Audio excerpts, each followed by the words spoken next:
Degree, engineering, PG పూర్తి చేసి కూడా ఉద్యోగాలు లేకుండా నిరాశగా ఉన్నారా? బ్యాంకు ఉద్యోగాలైతే బాగుంటాయి కానీ పోటీ పరీక్షల శిక్షణా సంస్థల్లో ఫీజు మీకు భారంగా అనిపిస్తుందా? అయితే ఆలస్యం ఎందుకు? మన వెనిగండ్ల ప్రక్కనే ఉన్న కౌండిన్యపురంలోని కౌండిన్య ఐఏఎస్ అకాడమీలో హైదరాబాద్ నుండి అత్యున్నతమైన ఫ్యాకల్టీతో ఆర్థిక భారం మోయలేని వారికి సేవాభావంతో లాభాపేక్ష లేకుండా కేవలం మంచి ఫ్యాకల్టీతో అతి తక్కువ ఫీజుతో నిర్వహించబడుతున్న మన ఐఏఎస్ అకాడమీలో చేరండి, చేర్పించండి, ఉద్యోగం సాధించండి. వివరాలకు doctor E V Narayana, retired principal, TGPS college, Guntur, founder and chairman cum managing trustee, Guntur, Andhra Pradesh.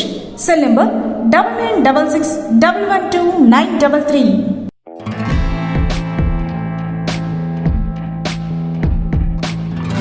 SHO APTV ప్రేక్షకులకు నమస్కారం. మనం గత కొన్ని వారాలుగా ఎండోక్రైన్ సిస్టమ్ గురించి పలు అంశాలని ఎంపిక చేసుకొని దాని గురించి చక్కగా వివరిస్తూ వస్తున్నారు ప్రముఖ ఎండోక్రైనాలజిస్ట్ డాక్టర్ విబి కాశ్యప జన్నాభట్ల గారు. ముందుగా వారిని స్వాగతిద్దాం. నమస్కారం డాక్టర్. నమస్తే అండి. సార్, ఈరోజు మనం ఎంచుకున్న అంశం టెస్టిస్ గురించి సార్. ఎండోక్రైన్ సిస్టంలో భాగమైన టెస్టిస్ గురించి మనం ఈరోజు చర్చిద్దాం సార్. ఇందులో సార్ ఎండోక్రైన్ ఆర్గాన్స్ అన్నీ మనకి ఒక భద్రతా వలయంలో శరీరం లోపల ఉంటే ఒక్క టెస్టిస్ బీర్జాలు మాత్రం కొంచెం శరీరంలో భాగమైనప్పటికి కూడా కొంచెం డిటాచ్డ్గా దూరంగా ఉన్నాయి సార్. ఈ నిర్మాణానికి ఏమైనా ప్రత్యేక కారణం ఉందంటారా సార్? ఈ బీర్జాలు అనేవి ఏమవుతాయంటే అండి, మొట్టమొదటి ఏర్పడే దగ్గర నుంచి మనం చూస్తే మన జన్యువులు మనకి తెలిసే ఉంటుంది. ఆడవాళ్ళలో XX జన్యువులని, మగవాళ్ళలో XY జన్యువులని ఉంటాయి అనేది. 5 నుంచి 6 వారాల వయసులో కడుపులో ఉన్నప్పుడు పిండం 5 నుంచి 6 వారాల వయసులో మూత్రపిండాల దగ్గర ఏ రకంగా అయినా మారగలిగే ఒక కణజాలం ఉంటుంది, తయారవుతుంది. దీనిలో ఈ XY అనే క్రోమోజోమ్లో ఈ Y అనే క్రోమోజోమ్ ఉన్నప్పుడు దానిలో ఉన్న కొన్ని SRY రీజియన్ అని ఇవి కొన్ని రకాల ప్రోటీన్లని విడుదల చేయడం ద్వారా ఆ విడుదల చేసిన ప్రోటీన్లు ఏమవుతాయంటే ఈ టెస్టిస్గా రూపాంతరం చెందడానికి పనికొస్తాయి అనమాట. ఆ Y క్రోమోజోమ్ కనుక లేకుండా ఆ ప్రోటీన్లు కనుక తయారు కానట్లయితే అది అండాశయం అయిపోతుంది, ఓవరీ అవుతుంది.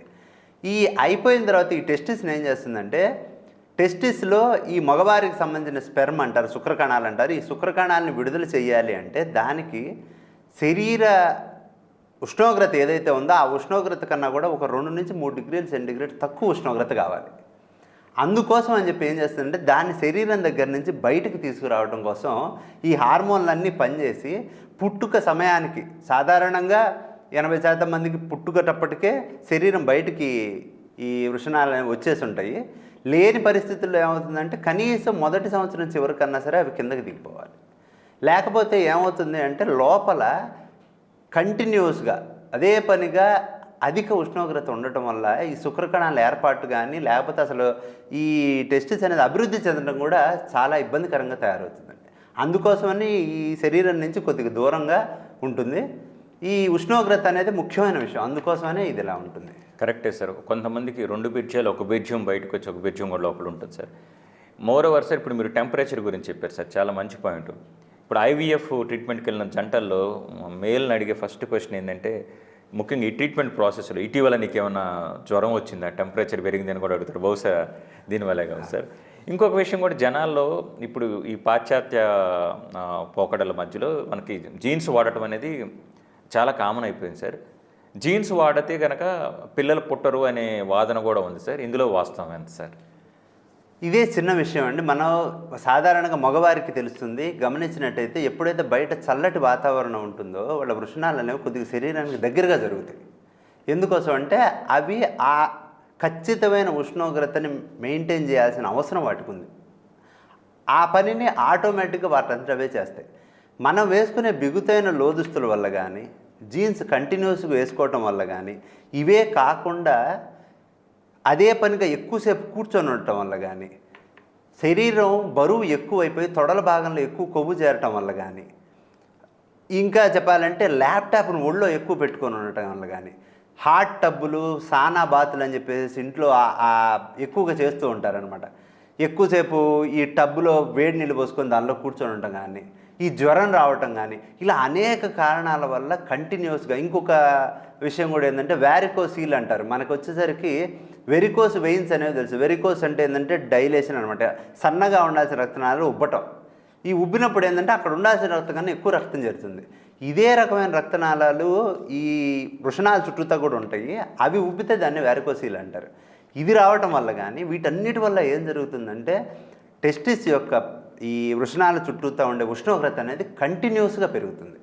ఒక శుక్రకణం అనేది అభివృద్ధి చెంది బయటికి రిలీజ్ అవ్వడానికి 40 నుంచి 42 రోజులు పడుతుందండి. అది మన వీర్యంలోకి రావడానికి 70 రోజుల దాకా పడుతుంది.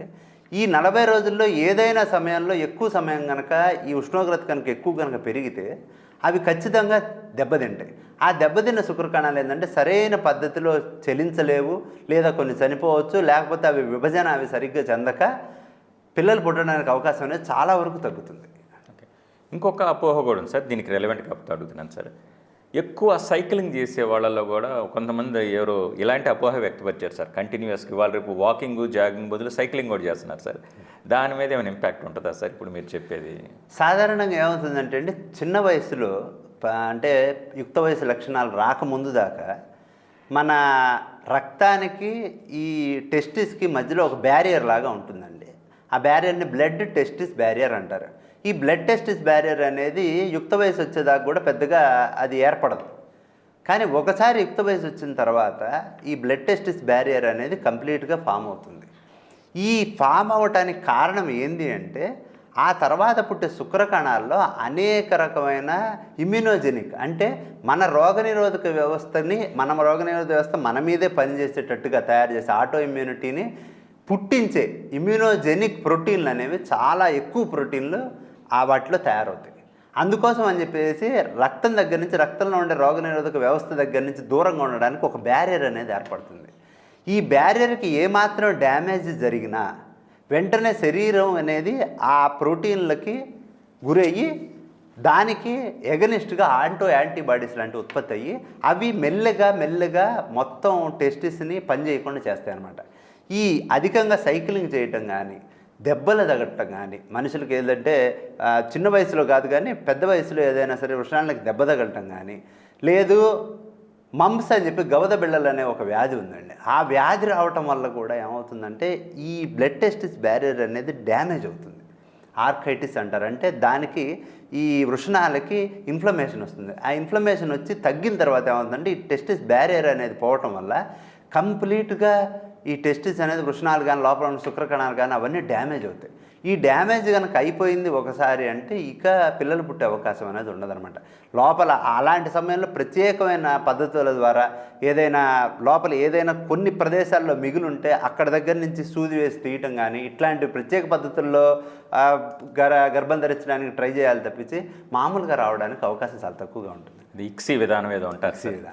మరో విషయం ఏంటంటే సార్, జనరల్గా ఈ బీడ్యాలకు సంబంధించి మన తెలుగు సినిమాలో కానీ ఏదైనా చాలా చులకనగా బీడ్యాల మీద దాడి చేసి హాస్యం పండించినట్టుగా చాలా చాలా చౌకబారు కామెడీని మనకు చూపిస్తుంటారు సార్. అది మనం పక్కన పెడితే కనుక ఇప్పుడు మనకి ఏ కారణం చేతన ఫర్ ఎగ్జాంపుల్ క్రికెట్ ఆడేటప్పుడు కావచ్చు లేదు ఇతరత్ర ఏ ప్రమాదం వల్ల కానీ ఈ బీడ్యాలకు కనుక దెబ్బ తగిలింది అనుకోండి సార్, అదేమైనా ప్రమాదకరమా? అదేవిధంగా సార్ హైడ్రోసిల్ ఈ వరి బీజం లాంటివి అంటూ ఉంటారు కదా సార్, దాని గురించి కూడా కొంచెం చెప్పగలరా సార్?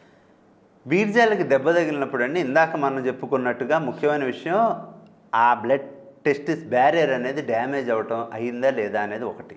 రెండోది ఏంటంటే శరీరం మొత్తాల్లో ఉండే ముఖ్యమైన అవయవాలకి గుండెకి, జీర్ణాశయానికి, జీర్ణ వ్యవస్థకి, గొంతుకి వీటన్నిటికీ సప్లై చేసే ఒక నాడీ వ్యవస్థ ఒకటి ఉంది. వ్యాగస్ నర్వ్ అంటారు. ఆ వ్యాగస్ నర్వ్ చాలామంది వినే ఉంటారు. ఈ వ్యాగస్ నర్వ్ యొక్క ఈ బ్రాంచ్లు ఏవైతే ఉన్నాయో అవి ఈ టెస్టిస్ దగ్గరికి వస్తుంటాయండి.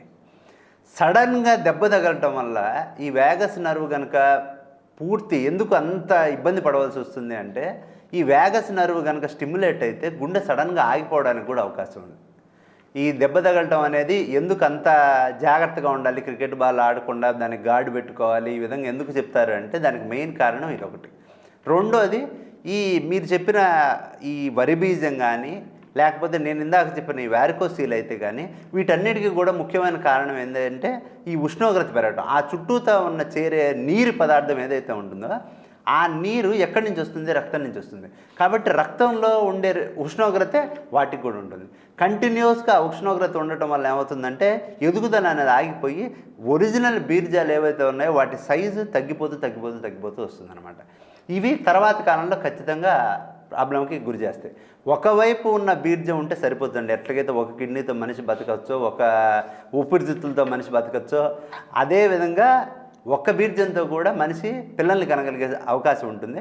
కానీ ఇటువంటి ఇబ్బందులు వచ్చినప్పుడు మనకు తెలియకుండానే ఒకవైపు తగిలినా సరే దెబ్బ, ఆటో యాంటీబాడీలని రెండో వైపు కూడా వాటిని అటాక్ చేసి వాటిని నాశనం చేయడానికి అవకాశం ఉంటుంది. Excellent sir.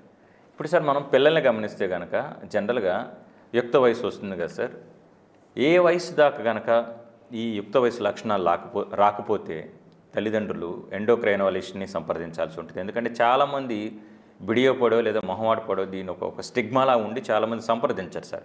లేదంటే తర్వాత వస్తే లేని కొంచెం నిర్లక్ష్యం చేసే అవకాశం కూడా ఉంది.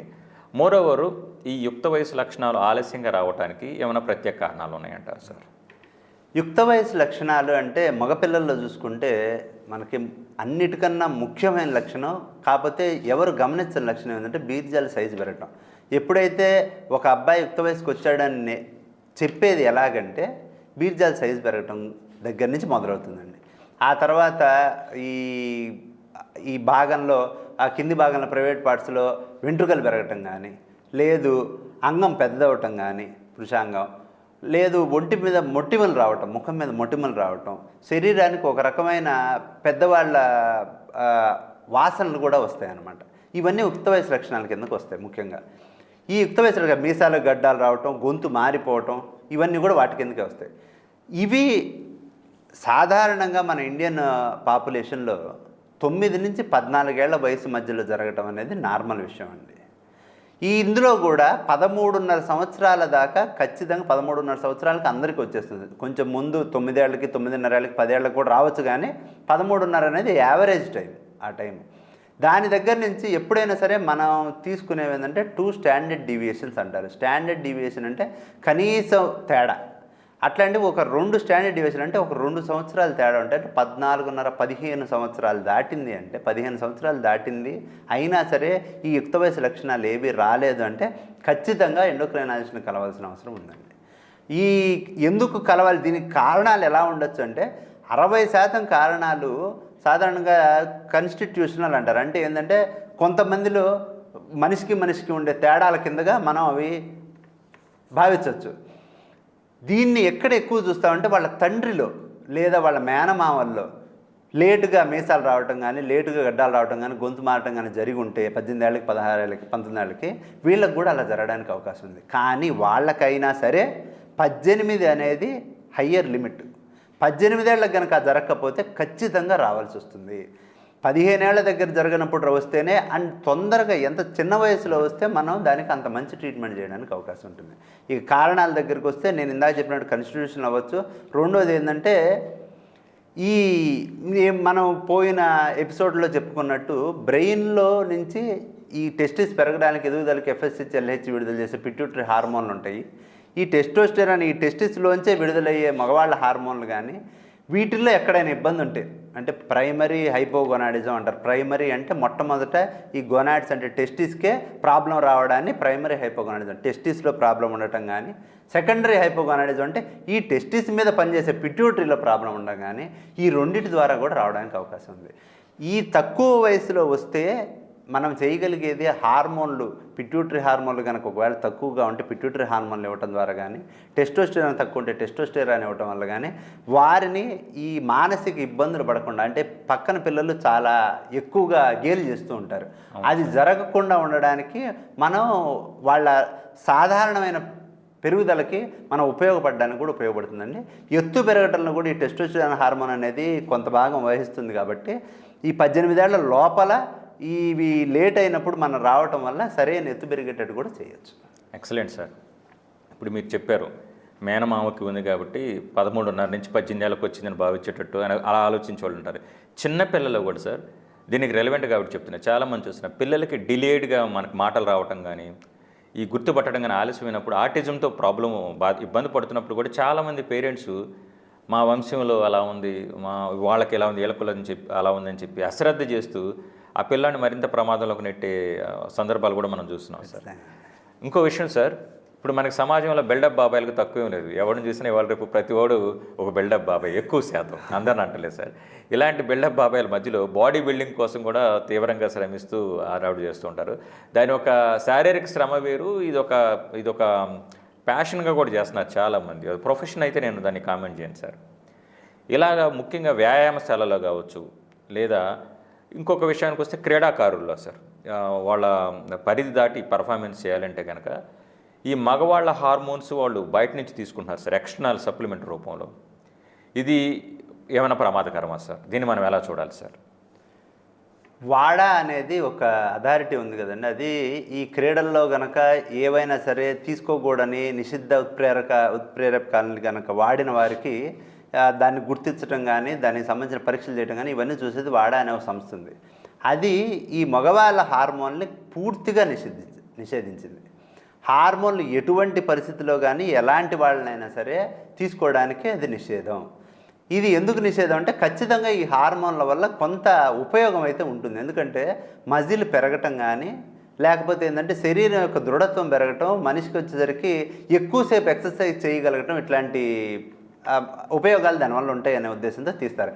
కానీ వీటిని అనేక వ్యాయామశాలల్లో ఆ జిమ్ కోచ్లు వాళ్ళకి తెలిసి తెలియని నాలెడ్జ్తో ఎంతోమందికి సజెస్ట్ చేసి ఇంజక్షన్లు, నెలకు ఒక ఇంజక్షన్ తీసుకుంటే చాలు నీకు బాగా కండలు పెరుగుతాయి ఇవి అని చెప్పేసి మభ్యపెట్టి ఆ కంపెనీల దగ్గర కూడా కొంత మనీ తీసుకోవటం ద్వారా వీటిని ప్రమోట్ చేస్తూ ఉంటారు. ఒకటి. ఇంకొకటి, ఈ బాడీ బిల్డింగ్ కోసం ఉపయోగించే ప్రోటీన్ షేక్లు అనేవి ఉన్నాయండి.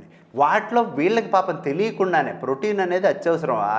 ఆ వ్యాయామం చేస్తే ఎవరికైనా సరే ప్రోటీన్ పదార్థం అనేది అత్యవసరం. మాంసకృతులు అనేవి ఖచ్చితంగా కావాలి. కానీ ఈ మాంసకృతుల కోసమని సపరేట్గా ప్రోటీన్ పౌడర్స్ వస్తున్నాయి. ఈ ప్రోటీన్ పౌడర్స్లో కూడా అడల్ట్రేషన్ చేస్తున్నాడు. కలపకూడని పదార్థమైన టెస్టోస్టెరాన్ని కానీ వీటిని కలుపుతున్నారు. ఒళ్ళు తగ్గడానికి ఇచ్చే ప్రోటీన్ పౌడర్లు ఏమో థైరాక్సిన్ హార్మోన్ కలుపుతున్నారు. బాడీ బిల్డ్ చేయడానికి వచ్చే ప్రోటీన్ హార్మోన్లనేమో టెస్టోస్టెరాన్ హార్మోన్ కలుపుతున్నారు. ఇలా కలపటం ద్వారా ఏం జరుగుతుందంటే తెలియకుండా, కొంతమంది తెలిసి, కొంతమంది మోసపోయి, కొంతమంది ఏమో తెలియకుండా కూడా ఈ హార్మోన్లకి గురవుతున్నారు. దీనివల్ల ఏం జరుగుతుంది అంటే మొదట్లో అంతా బాగానే ఉన్నట్టే ఉంటుందండి. కాకపోతే ఎప్పుడైతే నేను ఇందాక చెప్పినట్టు ఈ వృషణాలు అనేవి పెరగడానికి పిట్యూటరీ దగ్గర నుంచి కొన్ని హార్మోన్లు రావాలి. ఆ హార్మోన్లు ఎలా వస్తాయి? వాటికి ఎవరైనా చెప్తారు రావాలని? చెప్తారు. ఎవరు చెప్తారంటే టెస్టిస్ నుంచి రిలీజ్ అయ్యే హార్మోన్లే చెప్తాయి. ఎక్కువ అయిందనుకోండి, ఇంతకన్నా ఎక్కువ ఉందంటే అక్కడ షట్ డౌన్ అయిపోతుంది, ఇంతకన్నా తక్కువ ఉందంటే అది పనిచేస్తుంది. మీరు ఎప్పుడైతే బయట నుంచి తీసుకోవడం మొదలు పెడతారో అప్పుడు ఏం జరుగుతుందంటే ఈ టెస్టోస్టెరాన్ చాలా ఎక్కువ ఉంది కాబట్టి మనం విడుదల చేయాల్సిన అవసరం లేదు అని అనుకుంటే, ఈ వృషణాల్లో 2-3 రకాల కణజాలాలు ఉంటాయండి. ఒకటేమో టెస్టోస్టెరాన్ విడుదల చేసే కణాలు అయితే, ఇంకో రకం వచ్చేసరికి ఏంటంటే ఈ శుక్రకణాన్ని విడుదల చేసే కణం.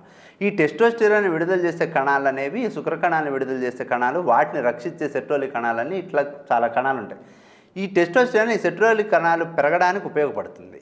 కానీ ఎంత మోతాదులో ఉపయోగపడుతుంది అంటే బయట రక్తంలో ఉండేదానికన్నా 100 రెట్ల ఎక్కువ టెస్టోస్టెరాన్ అవసరం అక్కడ శుక్రకణాలు పెరగడానికి. అక్కడ లోకల్గా టెస్టోస్టెరాన్ అంటారు, దాన్ని లోకల్ టెస్టోస్టెరాన్ అంటారు. బయట నుంచి ఎప్పుడైతే మనం టెస్టోస్టెరాన్ తీసుకున్నామో పిట్యూటరీ గ్రంథి ఏమనుకుంటుందంటే వీటికి కావాల్సినంత టెస్టోస్టెరాన్ ఉంటుందని అది పనిచేయదు. పనిచేయకపోయేసరికి వృషణాలు పనిచేయటం ఆపేస్తాయి. వృషణాలు ఎప్పుడైతే పనిచేయడం ఆపేసినాయో లోకల్గా ఎక్కువగా విడుదలవ్వాల్సిన టెస్టోస్టెరాన్ విడుదలవ్వకపోవటం వల్ల పక్కనున్న సెట్రోలి సెల్స్ అంటే ఈ శుక్రకణాలకి సపోర్ట్గా ఉండే సపోర్ట్ సెల్స్ ఎదగవు. సపోర్ట్ సెల్స్ ఎదగపోయేసరికి శుక్రకణాలు ఎదగవు. దాంతోపాటు మొత్తం బీర్జాల సైజు తగ్గిపోవటం కానీ ఇలాంటివి జరుగుతాయి. ఇది కాకుండా ఈ టెస్టోస్టెరాన్ హార్మోన్ కొవ్వులో ఆడవాళ్ళ హార్మోన్గా మారుతుంది. అందుకని ఈ టెస్టోస్టెరాన్ హార్మోన్ తీసుకున్న వాళ్ళలో మగవాళ్ళల్లో కూడా రొమ్ములు పెరగటం కానీ ఇవి గమనించవచ్చు. బ్రెయిన్ మీద ఇప్పుడు మగవాళ్ళు ఎందుకు కొంత అగ్రెసివ్గా ఉంటారు ఆడవారితో పోలిస్తే అంటే టెస్టోస్టెరాన్ బ్రెయిన్ మీద చాలా డైరెక్ట్ యాక్షన్ ఉంటుందండి. ఈ మగవాళ్ళలాగా ప్రవర్తించడానికి, ఆడవాళ్ళలాగా ప్రవర్తించడానికి ఈ 2 హార్మోన్లు ఈస్ట్రోజన్, టెస్టోస్టెరాన్ అనేవి బ్రెయిన్లో ఉండే కొన్ని ప్రదేశాల్లో పనిచేయడం అనేది చాలా ముఖ్యం. చాలామంది ఏమనుకుంటారంటే మరి అట్లయితే పిల్లలకి చిన్నప్పటి నుంచి వస్తున్నది కదా, యుక్త వయసు వచ్చేది 14 సంవత్సరాల వయసులో కదా, 14 సంవత్సరాల వయసు తర్వాత కదా రావాల్సింది మగవాళ్ళ లక్షణాలు, ఆడవాళ్ళ లక్షణాలు. కానీ చిన్నప్పటి నుంచే మగపిల్లలేమో కొంచెం అగ్రెసివ్గా ఉంటారు, ఆడపిల్లలేమో కొంచెం సున్నితంగా ఉంటారు. ఎందుకు అనుకుంటారు? చాలామంది తెలియని విషయం ఏంటంటే రక్తంలో తల్లి గర్భంలో ఉన్నప్పుడు రక్తంలో ఈస్ట్రోజన్ చాలా ఎక్కువగా ఉండి ఆ బ్రెయిన్లోంచి రిలీజ్ అయ్యే FSH హార్మోన్ అనేది చాలా తక్కువగా రిలీజ్ అవుతుంది బిడ్డకి. అది మగబిడ్డ కానివ్వండి, ఆడబిడ్డ కానివ్వండి. పుట్టంగానే ఒక్కసారిగా రక్త ప్రసరణ అనేది కట్ అయిపోయేసరికి దానిలో ఉన్న ఈస్ట్రోజన్ అవన్నీ తగ్గిపోయేసరికి వితిన్ 1 వీక్లోనే ఒక్క సజ్జిలాగా లోపల నుంచి FSH హార్మోన్ అనేవి విడుదలవటం ద్వారా మొదట 6 నుంచి 9 నెలల అబ్బాయిలో, 12 నుంచి 18 నెలల అమ్మాయిలో వాళ్ళ రెస్పెక్టివ్ హార్మోన్స్ అనేవి విడుదలవుతాయండి. అది దేనికోసం అంటే దాన్ని మినీ ప్యూబర్టీ అంటారు. దీన్ని ప్యూబర్టీ యుక్త వయసు అంటే దాన్ని మినీ ప్యూబర్టీ అంటారు. ఈ మినీ ప్యూబర్టీ అనేది లేకపోతే అబ్బాయికి అబ్బాయి లక్షణాలు రావు, అమ్మాయికి అమ్మాయి లక్షణాలు రావు. మనం ఒక పిల్లవాడిని మనకి దగ్గర తీసుకొచ్చి 12 ఏళ్ల వయసులో కానీ 14 ఏళ్ల వయసులో కానీ ఇప్పుడు మీసాలు పెరగట్లేదు అని చెప్పేసి తీసుకొచ్చినప్పుడు వాళ్ళని చూసి వాళ్ళని అంచనా వేయడం ద్వారా ఆ మొదటి సైజు పెరగటం కూడా అనేది ఆ మినీ ప్యూబర్టీలో జరుగుతుంది. ఉష్ణాల సైజు, ఆ సైజు మేము చూసినప్పుడు వీళ్ళకి మినీ ప్యూబర్టీ వచ్చిందా రాలేదా అర్థమైపోతుంది. మినీ ప్యూబర్టీ రాకపోతే ఒక రకమైన ట్రీట్మెంట్ చేయాలి, మినీ ప్యూబర్టీ వస్తే ఇంకో రకమైన ట్రీట్మెంట్ చేయాలి.